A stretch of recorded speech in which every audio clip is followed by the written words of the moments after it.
먼저 오늘 자리해 주신 기자분들에게 간단하게 작품 소개와 자기소개 인사 부탁드립니다. 제일 끝부터 한번 해 주실까요? 네. 네, 안녕하세요. 저는 SF8에서 블링크를 감독한 한가람이라고 합니다. 블링크는 뇌에 인공지능을 이식한 형사가 인공지능과 함께 살인사건을 수사한다는 이야기를 다루고 있고요. 네, 그럼 잘 부탁드립니다. 네, 박수 부탁드립니다. 네. 네, 안녕하세요. 블링크에서 미래에서 온 형사 역할을 맡은 이시영입니다. 잘 부탁드립니다. 네, 안녕하세요. 블링크에서 인간인 듯 인간이 아닌 AI 인공지능을 맡은 선왕 역의 하준입니다. 잘 부탁드립니다. 네, 안녕하세요. 간호중 연출한 민규동 감독입니다. 반갑습니다. 네, 안녕하세요. 간호중에서 간호중과 정인을 연기한 이유영입니다. 반갑습니다. 네, 사비나 수녀를 맡았습니다. 간호중에서 예수정입니다. 네, 만신을 연출한 노덕입니다. 감사합니다. 네, 만신에서 선호 역을 맡은 이현입니다. 반갑습니다. 네, 만신에서 가람 역할 맡은 이동입니다. 반갑습니다. 네, 안녕하세요. 인간증명에서 영인 역할 맡은 장유상입니다. 반갑습니다. 네, 안녕하세요. 인간증명 연출한 김의석입니다. 네. 사실 민규동 감독님은 이 자리에 간호중의 감독님으로도 와 계시지만 이 전체 SF8이라는 프로젝트를 아주 기획하고 총괄한 그런 총괄 기획자로서도 자리하고 계신데요. OTT 플랫폼 그리고 전통의 MBC 그리고 영화 감독들이 함께한 이 아주 놀라운 거기에다가 SF라는 장르를 함께하는 이런 그 기획을 어떻게 시작하게 되셨는지 그 기획 의도를 좀 들어볼 수 있을까요? 네, 어떻게 보면 오늘 여기 한국영화 감독조합 DGK의 대표로 제가 와 있는 걸 수 있는데요.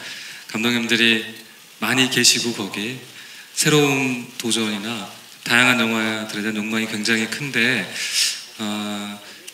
감독조합 행사에 오셨던 그 최승호 전 MBC 사장님께서 영화 감독으로 저희 행사에 왔다가 감독조합과 함께 어떤 일을 같이 해보면 어떨까 이런 아주 그냥 가벼운 제안이 있었는데 자, 그러면 어떤 일이 가능할 수 있을까 이런 거를 한 작년 초부터 계속 구상을 하다가 평상시에 SF라고 하면 굉장히 크고 어렵고 서양의 어떤 독점적인 장르로 많이 인식되고 있기 때문에 하지만 또 우리들 마음속에는 SF에 대한 욕망들이 굉장히 크고 해서 이번 기회에 SF라는 새로운 장르로 다양한 감독님들이 모여서 영화를 만들어 보면 어떨까. 그것도 극장 개봉이 주는 그 큰 자본의 압박과 어려움들과는 다른 완전 새로운 플랫폼에서 원하는 대로 이야기를 써보고 원하는 배우들과 또 기존에 있었던 길이와는 다른 길이감으로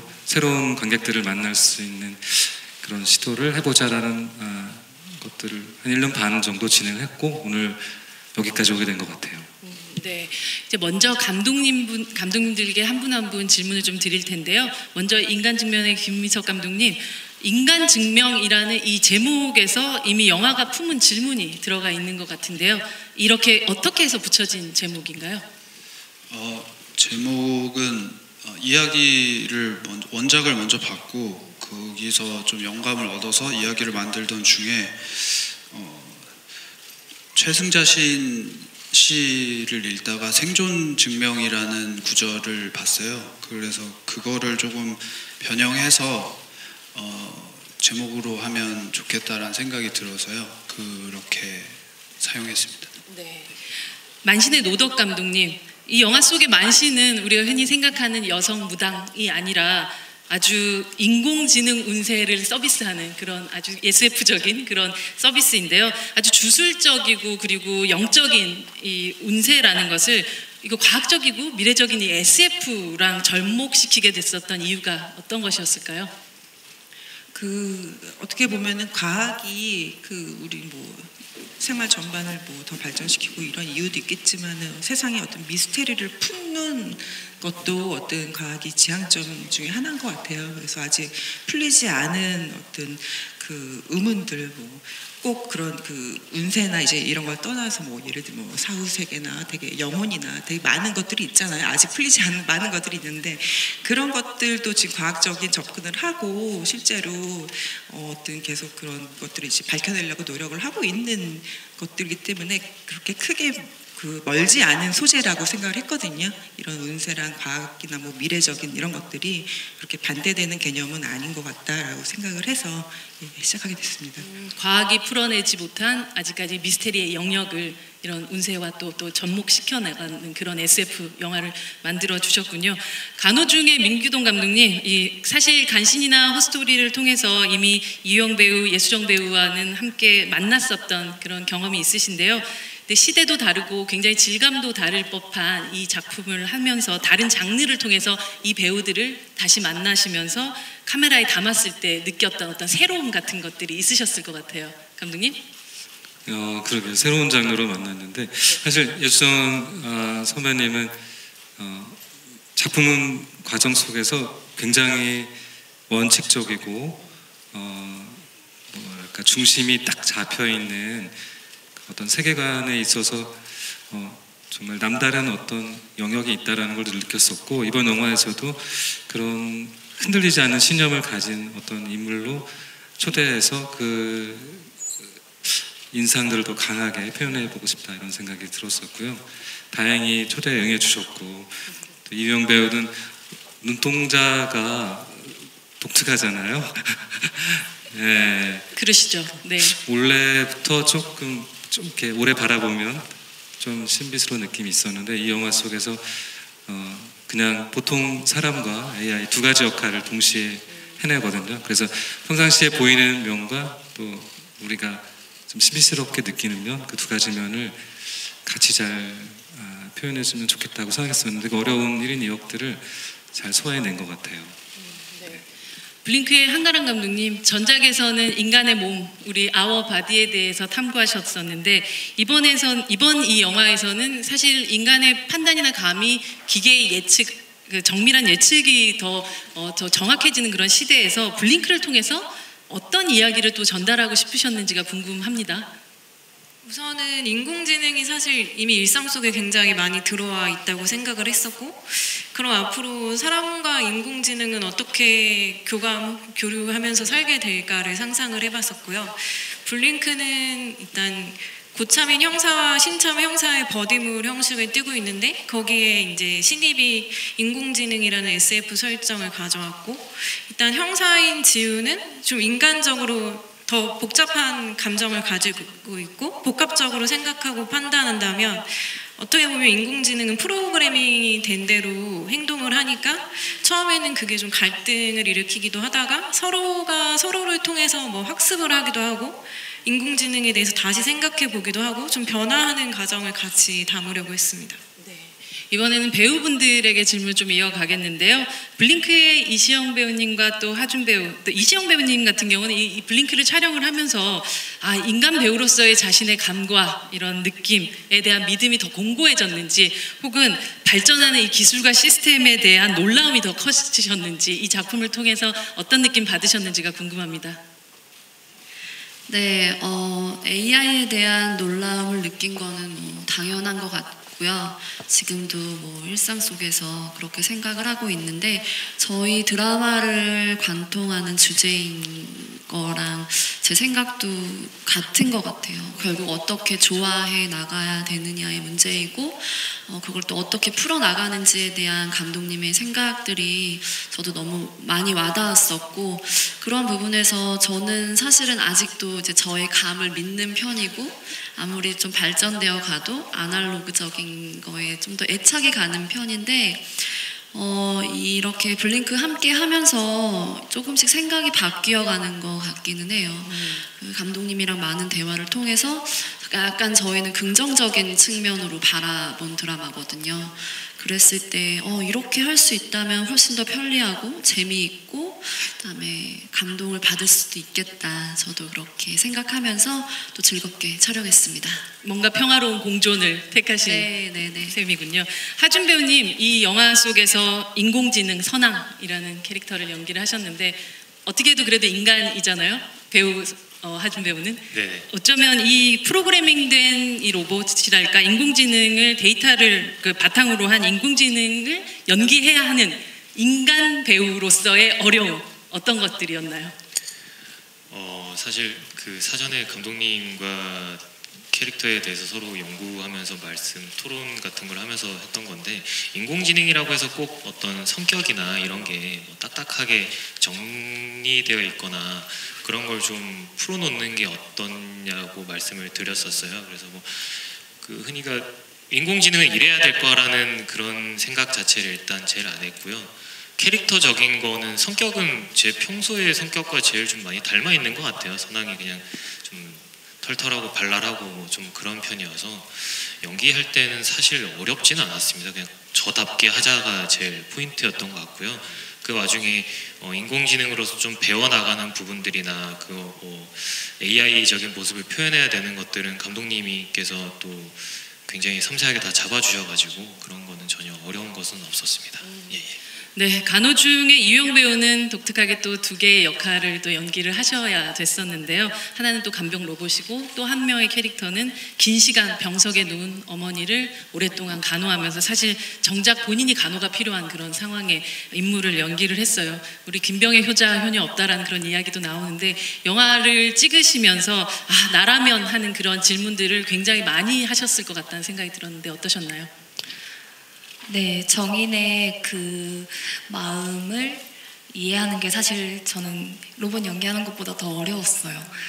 근데 아무리 생각을 해봐도 제가 그런 경험이 없지만 가족이 그렇게 의식 없이 10년을 누워있고 아프다고 하더라도 많이 힘들고 지치겠지만 끝까지 저는 효녀이고 싶거든요.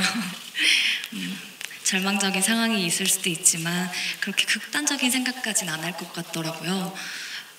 그렇지만 한편으로 정인의 마음이 그렇게 극단적으로 까지 갈 수 있구나 하는 마음에는 충분히 공감은 갔었어요.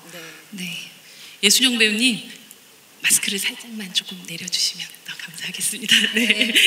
여기서 수녀를 연기를 하셨는데 수녀라는 사람들은 사실 굉장히 단단한 믿음과 어떤 그 자신의 삶을 그런 믿음으로 결정한 사람일 텐데 이 영화에서 그 믿음과 신념이라는 것이 흔들리게 되는 순간들도 경험하는 그런 캐릭터가 아닐까 싶기도 하거든요. 이 영화 속에서 이 캐릭터 수녀가 가장 흔들리게 되는 지점은 어떤 지점인가요?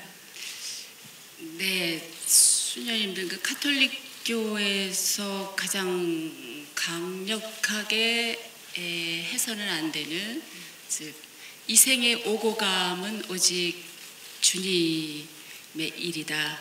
그러니까 그 과정에 인간이 개요할 수는 없다라는 어떤 그런 신념에서 수녀님은 한 번도 의심해 본 적이 없이 잘 따르다가 이제 그 내용은 말씀드리면 안 되죠, 감독님? 안 되나요, 감독님? 그러다가 이제 어느 순간 지옥불에 계속 있는 것처럼 굉장히 고통 중에 있는 한 존재를 보고 과연 내가 한 발 다가가면 저 숨을 끊어줄 수가 있는데 해야 되나 말아야 되나 최초로 자기가 여지껏 믿었던 뭔지 모르고 인습적으로 종교 때문에 믿어왔던 부분을 이제 갈등하게 됩니다. 아주 큰 결심이 필요한 마지막 엔딩이 기다리고 있을 것 같습니다. 만신의 이현희 배우님은 저희가 짧게 본 하이라이트만 보아도 너무나도 그간 본 적 없는 외양으로 등장을 하시는데요. 이 토선호라는 캐릭터를 아주 진한 메이크업과 그리고 굉장히 거친 행동, 거친 패션 이런 외양으로 선택하신 이유가 있으실까요? 선호의 캐릭터의 컨셉을 감독님과 이제 스태프들이랑 상의해서 만들어진 컨셉인데요. 저 개인적으로도 한 번쯤 해보고 싶었고 시도도 해보고 싶었고 또 좀 새로운 경험을 할 수 있을 것 같아서 너무 즐거웠던 작품이었던 것 같아요. 그래서 선호의 캐릭터에 맞게끔 그 컨셉이 나온 건데 기존의 제 이미지랑은 좀 다른 모습이어서 여러분들이 어떻게 봐주실지 저도 기대가 돼요. 네. 연기하는 배우는 짜릿함을 느끼셨던? 네, 설정이요? 저는 되게 즐거웠어요. 네. 이동희 배우님, 이 만신이라는 서비스를 굉장히 맹신하는 인물인데요. 이동희 배우님은 원래 운세나 운명 이런 거 믿으십니까? 저는 항상 잡지 뒤에 이달의 운세 이런 걸 좀 많이 참고하고 지내는데요. 근데 좋은 일이 있어서 맞을 때는 참 좋고, 근데 나쁜 일이 있었을 때는 또 좀 조심하라고 적혀 있구나, 신기하게도. 근데 이게 사실 좀 놀아나는 기분이 드는 게 맨날 비슷한 게 이렇게 돌거든요. 아시다시피 비슷한 게 계속 돌고 있는데 그걸 보고 위안을 이렇게 가지는 제 자신이 좀 초라해지기도 하는데, 그래도 앞으로도 조금은 참고하면서 살고 싶은 좋은 친구 같은 그런 사이로 지내고 있습니다. 네. 오늘 아침에 혹시 운세? 저는 항상 뒤에 확인을 해봐요. 네.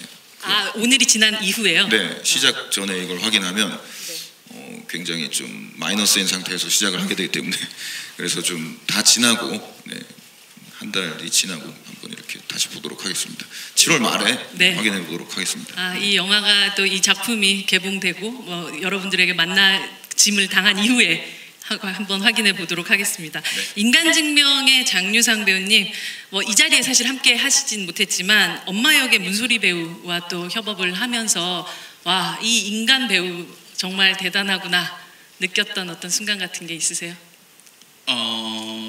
저희 문소린 선배님과 함께 하게 됐을 때 사실 워낙 되게 존경하는 선배님이어서 막 되게 긴장도 많이 되고 사실 막 무섭기도 하고 그런 마음이었는데 선배님께서 너무 따뜻하게 대해주시고 편하게 대해주시고 연기 편하게 할 수 있게 잘 대해주셔서 너무 감사한 마음으로 같이 촬영할 수 있었고요.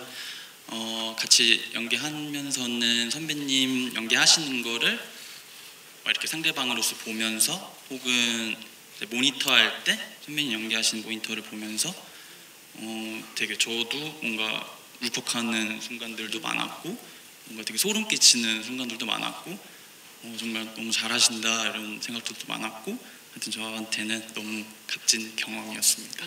아들이지만 사실은 어쩌면 계속 의심하게 되고 긴장감을 서로 유지해야 되는 관계잖아요. 맞습니다. 그래서 현장 바깥에서 약간의 그런 미스테리어스함을 서로 유지하려고 좀 노력을 하셨던 편인가요? 아니고 선생님께서 너무 편하게 해주셔서 너무 좋았습니다. 이제 감독님들과 배우분들의 이야기를 들어보니 더욱더 이 작품의 내부에 들어가서 좀 빨리 보고 싶다라는 생각이 드는데 아마 기자분들도 그런 마음이시지 않을까 싶습니다. 그 궁금함을 이 자리에 계신 기자분들에게 마이크를 넘겨서 질문에 또 답하는 시간을 갖도록 하겠습니다. 한 작품 한 작품씩 질문을 받아볼 텐데요. 먼저 간호중부터 질문을 받아보도록 하겠습니다. 민규동 감독님 그리고 이유영 배우님, 예수정 배우님께 궁금하신 분이 있으신 분들은 자리에서 손을 들어주시면 스태프분이 마이크를 전달을 해주시겠습니다. 그리고 질문을 하시는 기자분들께서는 소속 매체명과 성함을 함께 말씀해 주시면 감사하겠습니다. 손 들어주시면 저희가 마이크 가도록 하겠습니다. 네, 여기 지금 중간이고요. 네, 조금 더 뒤로 가주시면 네, 맞습니다. 감사합니다. 네, 안녕하세요. 저 중앙일보 나원정 기자인데요. 민규동 감독님께 총괄 기획자로서 좀 궁금한 게 있어서요. 이번에 작품들이 8편이고 그렇게 다른 스타일로 만들어졌는데 혹시 제작비나 제작 기한 같은 좀 물리적인 제한이 있었는지가 궁금하고 이런 MBC와 웨이브 같이 이렇게 플랫폼을 공개하면서 부천에서도 상영을 하시잖아요. 그래서 이런 새로운 시도가 앞으로 좀 영화 감독 혹은 또 영화 드라마뿐만 아니라 영상 창작자들한테 어떤 새로운 창고를 열어주리라고 기대하시는지 여쭤보겠습니다.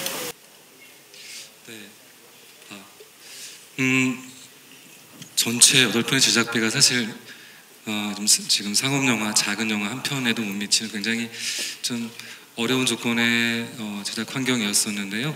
한 작품당 10회차 이내 전후 촬영으로 촬영을 마쳤었고 그리고 아마 동시에 모든 작품들이 같은 날 서비스가 되니까 그렇게 데드라인을 지켜서 아주 급하게 달려온 과정들은 좀 있었던 것 같아요. 그 SF이기 때문에 사실은 이제 시공간을 다 이제 지금과 다른 미술적 재현들이 좀 필요했기 때문에 감독님들이 각자들 고충이 많았을 텐데요. 그 오히려 그런 어려운 조건들 앞에서 좀 볼 수 없었던 새로운 비주얼을 찾아내는 게 이번 게임의 규칙이고 조건이었기 때문에 그거를 힘들어하면서도 이 재난적 상황에서 재난 이야기를 다루는 이런 묘한 쾌감들을 느끼면서 행복하게 잘 촬영을 한 것 같고, OTT에도 개봉되고 MBC라는 방송 그리고 이제 부천영화제까지 영화로도 동시에 개봉되는 독특한 상영 조건을 가지고 관객들을 만날 것 같아요. 네, 질문 답이 됐을까요? 답이 됐을까요, 기자님? 네, 아닌가요? 아니에요? 조금 더 이어지시는 질문이 그 있으신가요? 다음 질문이 뭐였죠? 네. 그러니까 그런 다양한 플랫폼과 그리고 네, 사실 감독들에게 끼칠 영향? 네, 그러니까 네. 지상파와 또 웨이브 그리고 감독 조합 같이 만드신 거잖아요. 이런 형태 자체가 새로운 시도인데 이번 시도가 좀 이번 작품뿐만 아니라 이후로도 어떤 새로운 네. 시장 혹은 기회들을 열어두리라고 기대하시는지. 네, 제일 저도 궁금한 점이고요. 처음 도전을 할 때 무모하다고 말리시는 분도 많았었고, 그리고 배우분들, 감독분들 마찬가지로 본인들 작품이 늘 바쁘고 더 큰 프로젝트가 항상 눈앞에 있기 때문에 과연 이런 걸어보지 않은 길을, 이 여행을 떠날 수 있을까, 이런 질문들이 있었는데 막상 모여서 이렇게 같이 해봤을 때는 제가 목격하기에는 감독님들 굉장히 행복해하는 걸 봤었기 때문에 이 과정과 결과가 당연히 옆 친구들 혹은 주변 같은 영화인들에게 염사되고 전파돼서 궁금증을 품게 하고 이런 도전들을 좀 또 쉽게 받아들이지 않을까. 그리고 많은 영화 감독들의 지금 고민들이 극장의 이런 변화나 감상 환경의 변화 때문에 영화라는 것이 반드시 이제 기존에 있었던 방식으로만 소업이 되지는 않을지도 모른다는 굉장한 두려움과 질문들을 안고 있기 때문에 이제 스스로 다양한 종류의 영화 만들기 방식에 대해서, 그게 길이든 플랫폼이든 제작비든 장르든 그런 거를 열 준비가 돼 있기 때문에 이번 만약에 우리 작품들이 이제 공개가 되고 누군가가 영감을 받고 새로운 도전들을 받아들이게 된다면은 작품을 내적인 의미를 떠나서 외적으로도 굉장히 큰 의미가 있을 거라고 생각이 듭니다. 그래서 다음 프로젝트, 더 다른 시즌으로도 이어질 수 있는 가능성은 더 지켜보고 있어요. 열어두신다는 말씀이시죠? 네. 질문에 답이 됐을까요? 네. 다음 간호중에 관련된 또 질문이 있으신 기자님들 손 들어주시면 감사하겠습니다.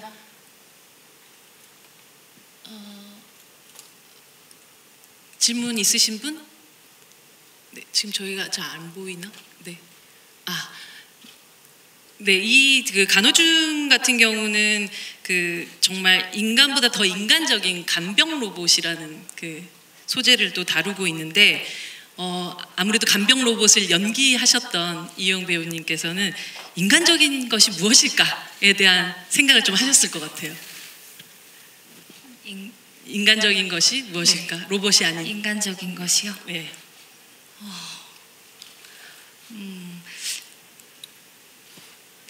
로봇과 인간의 차이가 뭘까를 좀 많이 생각하면서 연기를 했는데, 인간에 굉장히 가까운 로봇, 굉장히 그만큼 발전한 시대에 있던 로봇이어서 외형과 움직임을 봐서는 인간인가? 로봇인가? 처음에는 헷갈릴 수 있을 정도로. 그렇지만 로봇 간호중한테는 고통이 없고요. 그리고 죄책감도 모르고 자기의 감정을 잘 모르는, 아예 모르죠. 간호중은 감정을 몰라요.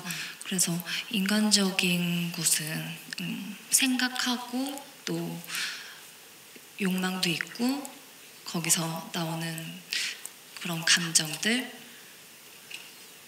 느낄 수 있다는? 네, 제가 지금 굉장히 인간적인 것 같아요. 질문에 벌벌 떨면서 지금 많이 긴장하고 있어서 그냥 그런 것들이 되게 광범위한 것 같아요. 인간적인 것은. 네.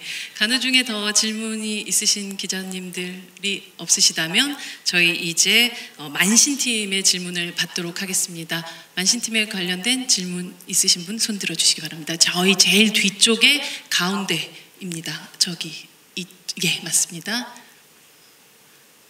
네, 안녕하세요. 한경닷컴 김수현 기자라고 합니다. 저는 감독님이랑 이현희 배우님께 질문 드리고 싶은데요. 먼저 감독님께는 지금 보면은 배우들의 캐스팅이 약간 뭔가 찰떡 같으면서도 이전의 모습과는 새로운 모습을 보여주겠다라는 생각이 들어요. 이 작품을 하기 전에 어떤 모습을 보고 각각의 배우들을 캐스팅을 하셨는지 궁금하고요. 그리고 이현희 씨 같은 경우에는 지금 개인적으로 좋은 일을 경험하시고 나서 첫 공식 석상에 나오시게 됐는데 뭔가 개인적으로 달라진 부분이 있으신지 얘기해 주시면 감사하겠습니다. 먼저 이제 제가 시나리오를 쓰면서 그 캐릭터를 이제 구상할 때 이제 배우분들을 이제 좀 머릿속에 많이 생각을 하게 되는데 그 전부터 평소부터 이현희 배우님에 대해서 어떻게 보면은 러블리한 모습, 어떻게 되게 소녀적인 모습 이런 모습이 되게 좀 주도적으로 많이 보여졌다고 생각이 되어졌었어요. 근데 사실 만신 이 캐스팅을 진행하는 와중에 형사 캐릭터를 연기를 하고 계셨고 어떤 특정한 이전에 보여줬던 모습보다 어떤 선택했던 것들 프로필을 보면은 이분이 어떤 작품에 어떤 캐릭터를 선택했는지 보면은 혹시 이제 보여줬던 것보다 이제 이현이라는 사람은 상당히 좀 카리스마 있는 성격, 좀 보기보다 더 모험을 두려워하지 않는 성격일 수도 있겠다라는 생각이 들었어요. 그래서 같이 한번 이 캐릭터에 대해서 작업을 해보고 싶었고요. 그리고 이 선호와 함께 이 모험을 같이 즐기는 그 역할로 이제 가람이라는 이 남자가 나오는데 저는 되게 순수함을 갖고 있는 남자 캐릭터를 좀 그리고 싶었거든요. 이게 항상 이제 어떤 콤비 플레이로 이제 선호와 이제 가람이 나오기 때문에 어떤 선호 캐릭터의 강한 목적성이나 이런 것들을 좀 옆에서 좀 중화시켜 줄 수 있고 그 안에서도 좀 자기 고민을 같이 갖고 있으면서도 좀 그것을 좀 폭력적으로 풀지 않는 어떤 순수한 모습의 배우가 남자 배우를 찾다 보니까 이동희 배우님의 생각이 나더라고요. 그래서 같이 만나서 잘 만들어 보자 그렇게 했었죠. 네. 이현희 배우님. 네. 네, 저는 특별히 달라진 점은 잘 모르겠고요. 근데 또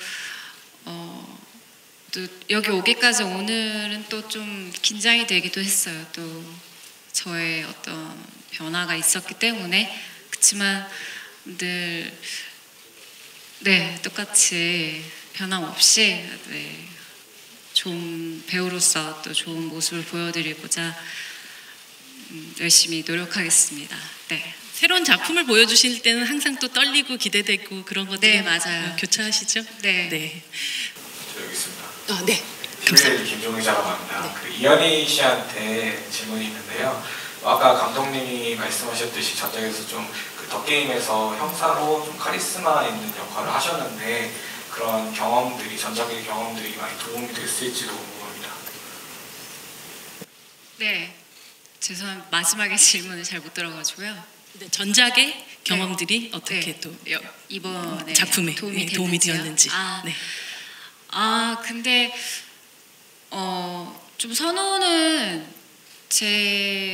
좀 더 많이 달랐던 것 같아요. 전작에서 물론 경찰로서 어떤 책임감과 강한 이미지를 보여드리는 부분도 있었지만 이번에는 사실 선호 역할을 함으로써 저는 좀 자유스럽고 어떤 그러니까 상대방의 눈치를 잘 안 보고 자기만의 세계 속에서 자기 방식대로 자유롭게 표현하는 친구를 그려보고 싶어서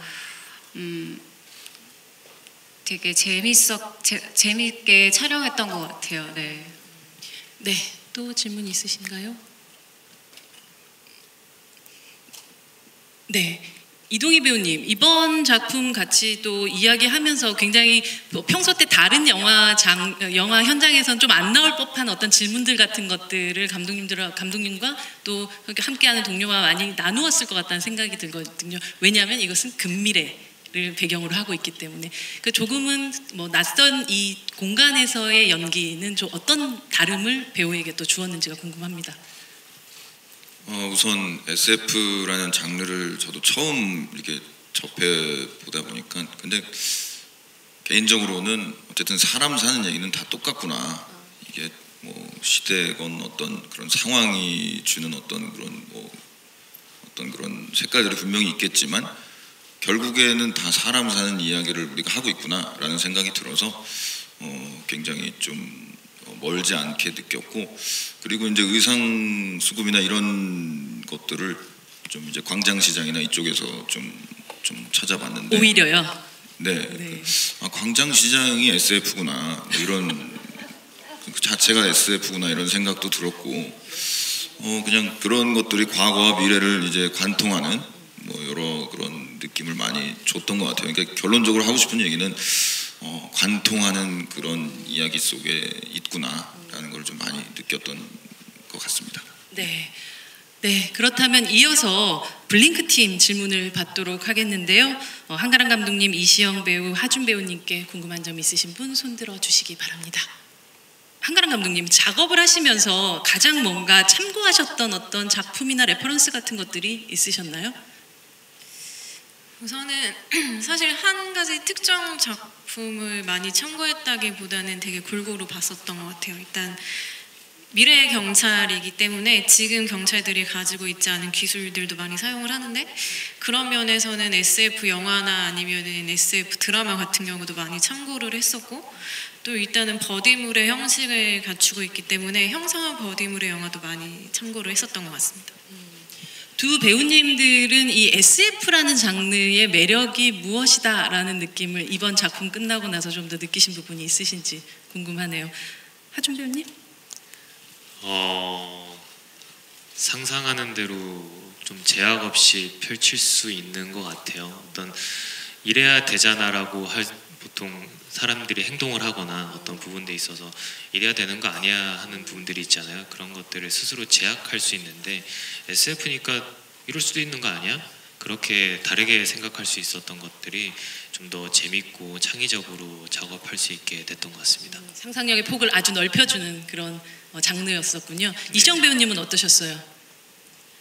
네, 저도 하준 씨하고 같은 생각입니다. 그래서 또 개인적으로 SF물을 되게 좋아하는데, 이렇게 이번 기회에 이렇게 참여할 수 있게 되어서 저도 너무 조금 신선하기도 했고 재밌기도 했고, 그래서 조금은 다른 작품들과는 다르게 촬영했던 것 같아요. 지금까지 SF 영화 중에서 이시영 배우님이 가장 좋아했던 여성 캐릭터 혹시 있으세요? 딱히 사실 저는 되게 다 좋아하는 편이라서 이렇게 딱히 말씀드리기는 좀 저는 다 두루두루 좋아하는 편인 것 같아요. 이번 블링크의 본인의 역할이 그런 캐릭터가 되기를 바랍니다. 감독님, 이 작품을 처음 떠올리게 됐었던 이 어떤 시작 같은 것들이 물론 뭐 작품이 기존적으로 있었기도 하지만 어떤 점이 가장 큰 매력으로 다가왔었던 작품이었나요? 네, 원작이 이루카 작가님의 독립의 5단계라는 원작이 있었는데요. 그 소설을 읽고 그 어머니와 아들의 관계, 그리고 그 아들이 갖고 있는 그 딜레마 같은 것, 그것이 이 세팅이면은 제가 하고 싶은 사람 간의 이야기를 좀 이어갈 수 있겠다는 생각이 들어서 그거에 초점을 맞춰서 좀 각색을 했습니다.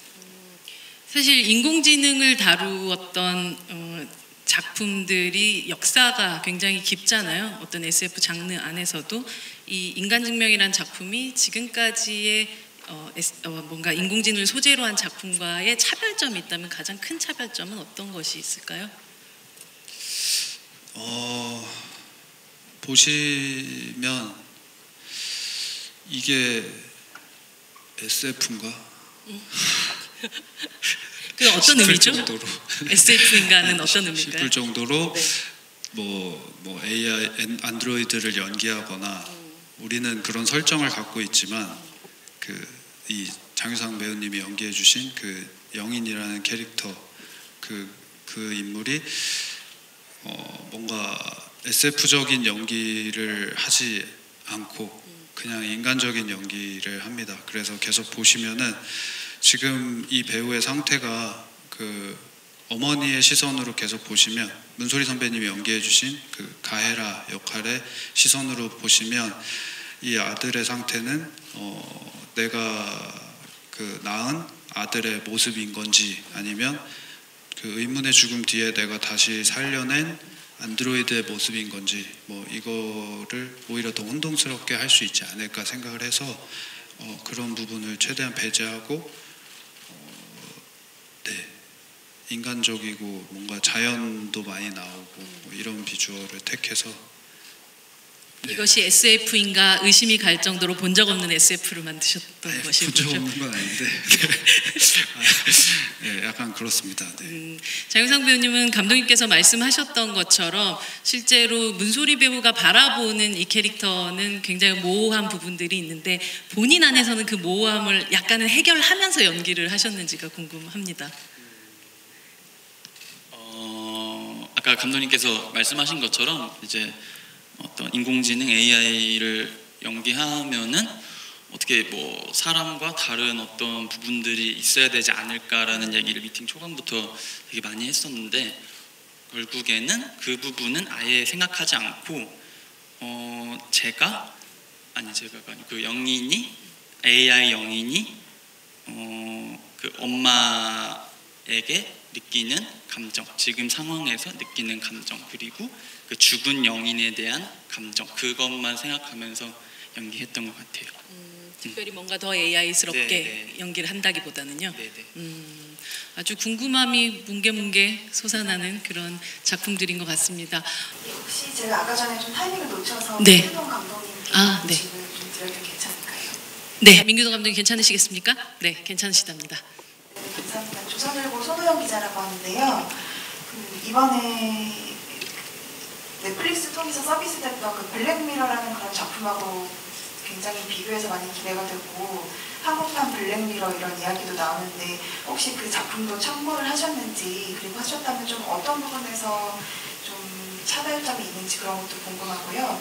사실 그 SF라는 소재가 영화에서는 많이 나왔는데 그 TV나 드라마 쪽에서는 흔치 않았던 소재인데 이 부분 영화나 방송, OTT의 그런 경계를 허무는 데 좀 가장 적합한 장르나 주제라고 생각을 하셨던 건지 그런 부분도 궁금합니다.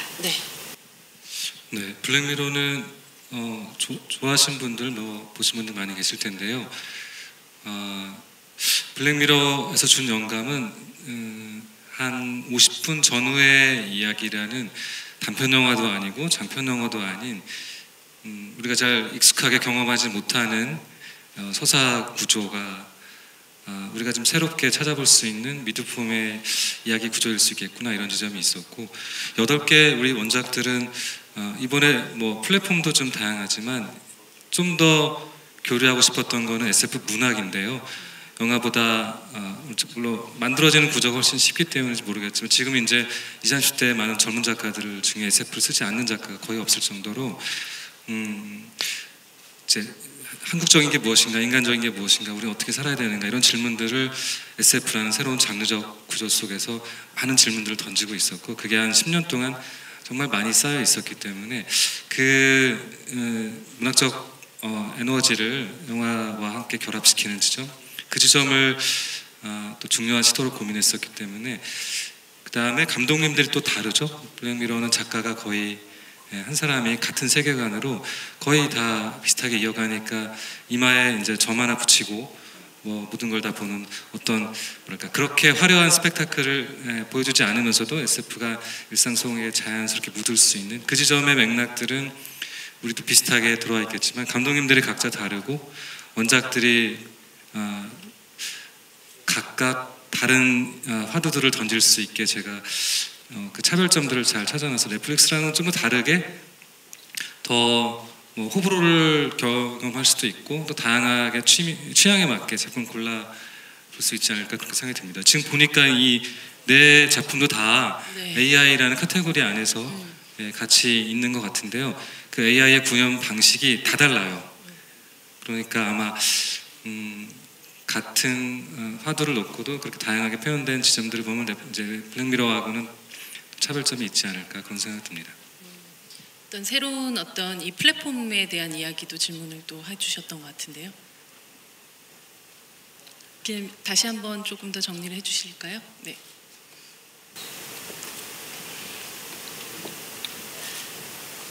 네, 이번 작품을 통해서 OTT하고 영화 방송 이제 경계를 허물고 싶다고 그런 말씀을 하셨었는데 SF라는 장르가 이제 TV 드라마에서도 좀 효과적인 장르인지 그런 거를 경계를 허무는데 적절한 장르라고 생각하시는지. 네. 아마 제가 이제 드라마를 한다라는 마음이나 생각 같은 거를 딱 품고 드라마를 어떻게 좀 해체하고 재구성하고 새로운 성격을 만들어봐야겠다 이런 목표로 시작하지 못했던 것 같아요. 여전히 영화 감독이고 감독님들에게도 좀 새로운 영화를 만들고 그것이 이제 관객들하고 만나는 방식에는 여러 이제 기착점들, 여러 항해를 통해 다른 항구들을 찾을 수 있다라고 생각했던 것 같고 그 결과들이 이제 보여줄 수 있는 화학적 효과는 좀 만나보면 좋을 것 같은데요. SF는 분명히 아직 우리가 너무 이제 서구적인 장르로 터부시해 왔기 때문에 보여주지 않은 게 너무 많아서 지금 작업의 결과만 봐도 그 이야기 자체가 새롭다고는 할 수 없는 우리의 일상들과 상상력 안에 있지만 이렇게 놀이터가 달라지면 완전 색깔이 달라지는구나를 느끼기 때문에 많은 다른 시도들이 드라마든 영화든 OTT든 앞으로는 이렇게 큰 물결로 오지 않을까 저는 그런 생각을 합니다. 네. 아까 각각의 작품들에 대한 질문에서 시간이나 뭐 타임을 좀 놓치신 기자분들이 있으시다면 지금 또 이어서 질문 받도록 하겠습니다. 여기 네 가운데 손 드신 기자분입니다. 4번 정도 되는 것 같은데 예. 감사합니다. 예, 스포티비 뉴스의 김현록 기자입니다. 사실 저는 임규동 감독님이나 다른 감독님들 말씀해 주셔도 될 것 같은데 네. 8명의 감독이 SF 영화, 시네마틱 이런 영상을 만드는 데 있어서 작업하면서 공유했던 원칙이 있었다면 어떤 거였는지 궁금하고요. 사실 완전히 새로운 방식의 그 협업을 하신 셈인데 내 감독님들 마치고 나신 소감이 어떠신지 혹시 시즌2가 있다면 또 참여하고 싶은 마음이 드시는지도 같이 여쭤보고 싶습니다. 노덕 감독님 어떠세요?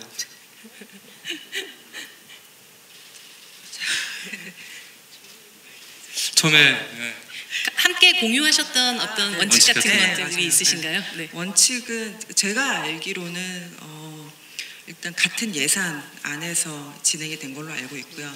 그리고 같은 예산에 그리고 이제 SF다 보니까 CC 의존도가 좀 각각 다른데 이제 어떤 그 고루한 퀄리티를 좀 내기 위한 방향이었을지는 모르겠지만 이제 같은 어떤 CG 업체에서 다 같이 좀 그 작업을 해주셨던 게 있고 아무래도 이게 그 방송과 이제 그 OTT로 서비스 되다 보니까 러닝 타임에 대한 좀 그 규율 같은 것도 이제 맞섰어요. 근데 아무래도 이게 그 처음 시도되는 시즌 1이다 보니까는 이 진행하는 과정에서 조금 정리되는 것들이 중간중간 있었던 것 같아요. 그래서 그때마다 각자 팀들이 그 지점을 받아들여서 했던 것 같고 지금 말씀드린 거 외에는 사실 되게 그 어떤 훨씬 그 창작에 대한 자율성은 되게 제가 느끼기에 개인적으로 그 어떤 상업 영화보다는 되게 많이 열려 있다고 느꼈거든요. 그 이유는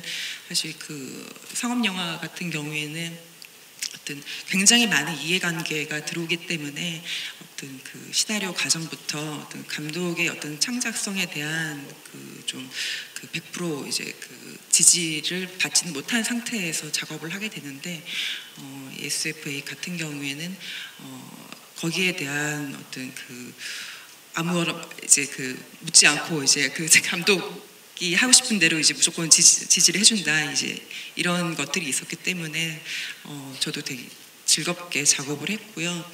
그 사실 우리 배우들하고도 많이 얘기하는 거지만은 상당히 그 그러니까 치열할 수밖에 없는 상황이었어요. 여러 가지로 예산이나 이제 그 물리적인 조건들이 있었기 때문에. 근데 그 안에서 되게 의외로 되게 어떤 즐거움과 어떤 그 가능성을 발견하면서 작업할 수 있는 그런 작업이었고. 시즌 2는 사실 그 시즌 1을 이제 후회 없이 정말 모든 것을 쏟아부어서 했다 이런 느낌이 있어서 혹시 다른 감독님들도 다른 기회가 이제 가면은 이런 또 좋은 기회로 이제 다시 추천해 주시겠습니까? 하고 싶은 그런 마음이 있습니다. 예산이나 러닝타임 기술적인 부분에 울타리는 좀 있었지만 창작에 있어서는 정말 넓은 마음으로 제약 없는 창작을 하셨다라고 정리를 하면 될까요? 그리고 시즌 2는 네, 약속드린 게 그러니까 보통 영화들은 시나리오 통과해야 되고 배우도 통과하고 여러 가지 투자 조건을 만들기 위해서 굉장히 많은 필터링을 거치잖아요. 근데 이번에는 상관없이 미리 투자가 다 결정돼 있고 그렇기 때문에 원하는 배우랑 원하는 이야기로 마음껏 이제는 핑계도 될 수 없고 변명도 될 수 없고 오로지 자신이 하고 싶은 대로 하는 정말 하기 어려운 경험들을 제안 드려서 거기서 아마 기본적으로 이제 뭐 이 물리적으로는 어려웠어도 정신적으로는 좀 행복하지 않았을까 하는 생각이 들어요. 처음 제안했을 때 주춤주춤 갈등하셨던 한가람 감독님 한번 말씀해 주시면 좋을 것 같아요. 끝나고 나서 느낌이 어떠신지. 저는 사실 처음에 시나리오를 받고 이거 정말 내가 할 수 있는 거라고 생각하고 제안을 하셨을까라는 생각을 솔직하게 했었는데 일단은 저한테는 말씀하신 것처럼 되게 창작자가 마음껏 할 수 있는 기회여서 너무 좋았고 또 액션이라는 장르를 사실 해볼 수 이렇게 빨리 해볼 수 있을 거란 생각을 못했는데 그걸 도전해 볼 수 있었다는 것만으로 너무 좋았고 일단은 저는 사실 지우에 딱 되게 이시영 배우님이 하셨으면 좋겠다는 생각을 처음부터 했었는데 그리고 하준 배우님도 제가 드라마에서 보고 되게 다른 매력이 있을 거라고 생각을 했었거든요. 근데 두 분과 함께 하니까 좀 되게 재미있는 작업이 될 수 있었던 것 같아서 저는 되게 좋은 기회였던 것 같습니다. 네. 김우석 감독님께서도 네. 저도 좀 더 대중적인 플랫폼 안에서 뭔가 더 많은 분들께 제가 생각하는 영화나 언어를 좀 보여드릴 수 있겠다라는 기대감이 있었고 지금도 있고요. 그 기대를 갖고 촬영을 했고 그리고 이렇게 장유상 배우도 만날 수 있었고 평소 팬이었던 문소리 선배님도 함께 작업할 수 있어서 저도 되게 좋은 시즌 2가 진행이 된다면 또 노덕 감독님과 비슷한 입장입니다. 굉장히 열심히 다 갈아 넣어서 여한이 없으시다. 네. 알겠습니다. 그렇다면 다른 감독님들에게 기회를 주는 걸로 얘기를 마무리 짓도록 하겠습니다. 마지막 혹시 또 질문 더 있으신 기자분들 손 들어주시면 뭐 배우님들 혹은 감독님들에게 질문 있으시면 작품하고 상관없이 이어가도록 하겠습니다. 네, 절로 가겠습니다. 안미정 기자인데요. 사실 SF 영화 하면 그 스토리 라인이나 뭐 배우들의 연기도 굉장히 중요하겠지만 그런 것에 있어 이질감이 느껴지지 않는 이 기술적인 측면이 굉장히 중요한 요소라고 보여지는데 사실 요즘에 많은 관객들이나 시청자의 눈높이가 굉장히 높기 때문에 이 드라마를 봤을 때 굉장히 이상하게 느껴지는 시점이 분명히 있을 수 있다고 생각이 들거든요. 그래서 이 성공을 위해서 어느 정도까지 기술이 좀 구현이 됐는지가 되게 중요할 것 같은데 민 감독님께서 어떻게까지 구현했다, 어느 정도까지 자신 있다고 좀 이렇게 이야기할 수 있는 부분이 있으실까요? 우리 감독님들 다 다른 작품을 아마 못 봤을 거예요, 그렇죠? 아, 서로의 작품들을 아직 보지 못하신 상태시군요. 네, 아마 이제 같이 며칠 있다가 보려면 볼 수 있을 것 같은데요. 사실 이제 SF가 주는 약간 선입견 중에 하나가 기본적인 뭐 시각적 스펙타클이 있잖아요. 근데 사실 SF의 다양한 하위 장르들을 보면은 그렇게 꼭 시각적으로만 승부하는 영화들만 있는 건 아니고 아주 깊은 사유를 던지는 영화들, 근원적인 질문들을 해주는 다양한 종류의 영화가 있는데요. 아마 한국 사람, 동양인의 얼굴과 그런 과학적 요소가 붙었을 때 오는 이질감들이 이제 새로운 관객들이 처음 감상법을 형성해 나갈 때 아마 좀 낯설어하거나 어색할 수도 있는데 그 통과 제의는 저는 필요해 보입니다. 그게 이제 시각적으로 얼마나 과학들이 재현되어 있나의 질문도 있을 수 있는데 각각 우리 주어진 조건 안에서는 아마 최선을 다해서 뭔가 한국 상황에 붙을 수 있는 우리만의 과학적 그 시도들은 있을 것 같고 그거를 이제 이미 굉장한 제작비를 갖춘 서양의 큰 영화들과 비교하면은 당연히 어떤 비교를 당할 수밖에 없을 텐데 질적으로 다른 카테고리에 있는 이야기 안에서 수용 가능한 시각적 재현들이 전 다 이루어졌을 거라고 생각이 들고 그 지점은 이제 많은 감독님들이 걱정을 하거나 두려워하는 지점도 있을 텐데 저는 즐겁게 통과해야 되는 그런 지점이 아닌가 이런 생각이 듭니다. 눈으로 보는 설득력 이상의 어떤 이야기적 설득력을 더 중요시 여겼었던 부분이 결국은 화두가 가장 큰 힘이니까 그 지점에서 얼마나 이제 이 작은 이제 비주얼의 시도가 이제 잘 받아들일 수 있는지는 이제 저희가 이제 부딪혀 봐야 하는 거라고 생각합니다. 네, 또 남은 질문이 있으신 기자님들, 네, 저기로 가겠습니다. 네, 감사합니다.